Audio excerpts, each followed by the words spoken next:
Hey guys, so I know I said that I wasn't going to be talking about this until tomorrow, but uh, I decided to go ahead and watch it and review it. So by the time this episode is uploaded, it will already have been tomorrow. So I'm just filming this ahead of time. It's still the same day. Anyways, the next episode in our classic era Doctor Who review is The Mark of the Rani. Now, I said I wasn't too fond of it, and I stand by that notion because, quite honestly, Mark of the Rani is not that good of an episode. I mean, I give the cast its due credit. They do a pretty good job, but the premise is pretty dumb. Like, honestly. Like, I like it, but it's kind of stupid. Okay, so here's basically the premise. The Doctor and Perry end up in this town that happens to have it's London era during the Industrial Revolution with George Stephenson, the person who first revolutionized the steam train, the steam railway system, and the steam railroad system. And basically, basically, the new villain, aka what's her name? Kato Mara's character, the Rani, is basically doing experiments on the males at this village, taking away a certain chemical in the brain that prohibits the brain from sleeping, and takes away the ability for the brain to sleep, is basically to rest. And the people get agitated and they start attacking. And that's where the problem comes in. So basically, the Doctor and Perry have to basically help George Stephenson to not only once figure out why everyone's acting all berserk, but also put a stop to it. And that's where they are introduced to the Rani and Anthony as the Master.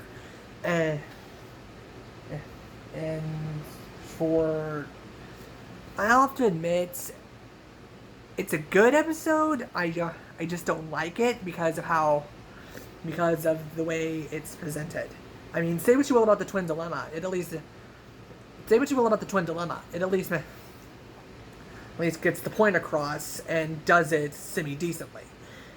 This episode, on the other hand, not well written, not well shot, and quite frankly, even though I've said before, I've heard it's better than Time of the Rani, I haven't seen Time of the Rani.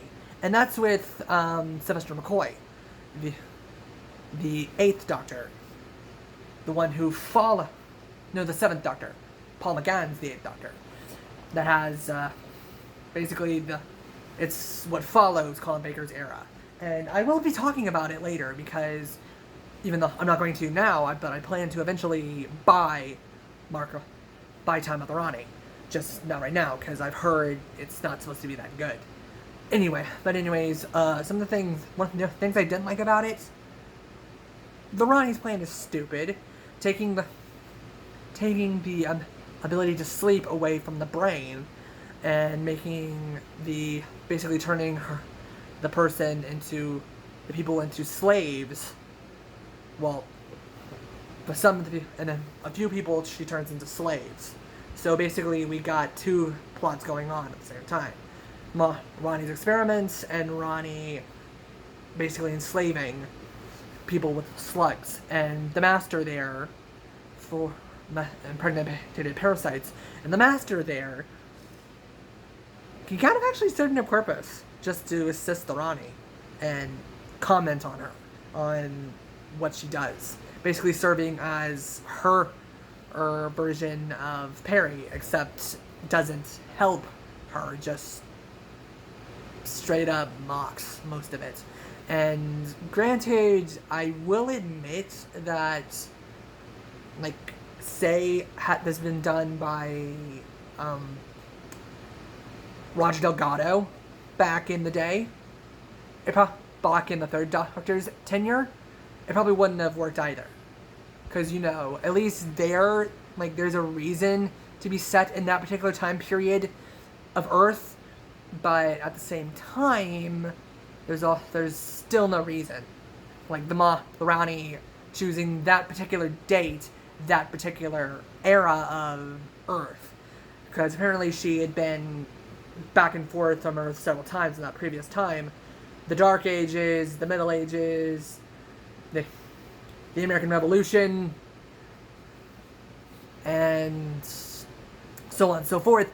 But, and again, I'll give credit to Kate O'Mara. She gives a decent performance as the Rani, but she just got a bad story.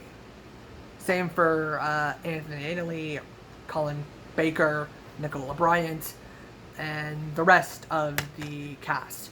But, you know, I mean, again, if the New Who has done similar stories to this, I mean, look at the most recent series with Nikola Tesla, and basically what they did with him. So, basically, I'm saying I still don't like it, but there's some things I do like. Like, for example,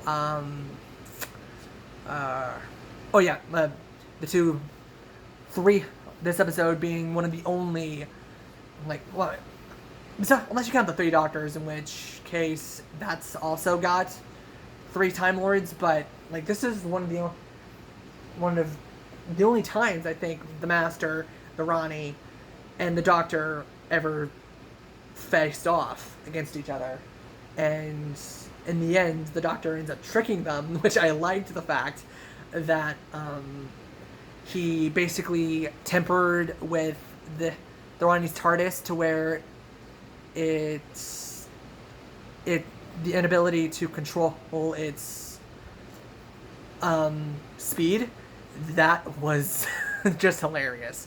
And, like, yeah, she ended up, the Rani had a embryo of a dinosaur, T-Rex to be specific, and, like, the time accelerated to where, like, it would grow from an embryo to a full-grown dinosaur, which we don't see, but, like, we kind of get the fact that, like, they're kind of in danger because of that, and that was a great way to end the episode on.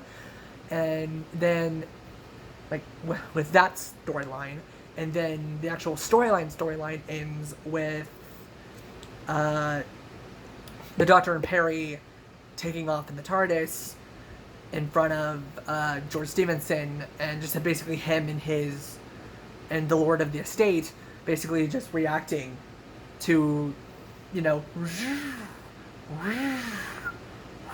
basically the TARDIS taking off. And granted, there have been other people that have reacted similarly to the TARDIS taking off, but, you know, it's just another... How do you do that? Because, you know, like, it's basically, like, sort of like this. Sort of like this. Whoosh, whoosh, whoosh. Basically like that. Basically in editing. And if I had the ability to edit this, even though I'm not going to tonight, I'm just gonna have it ready so I can upload it by tomorrow. And yeah, I don't even know what episode this is. I mean, I know the 2 Doctors came between Vengeance and Barrows and this, but I don't actually want to see the 2 Doctors, because from what I've heard, people hated that episode, and I'm like, but it's the second Doctor and Six meeting. But then again, they don't, from what I've heard, it doesn't really have a good story, and the second Doctor is just there. Like, he doesn't even contribute. But either way, this episode, again, I've seen worse, I've seen better. However, then that's all I really have to say about this episode. I've already said what I did and didn't like about it, and I mean, what else can you say? All right, that's all I'm gonna say now because I'm basically starting to ramble. So I'm gonna turn it off here because it's actually it's late is what I'm trying to say, and I'll see you guys. I'll see you guys on Sunday, so when I review Attack Revolution of the Daleks. So take care, have a good night, and bye.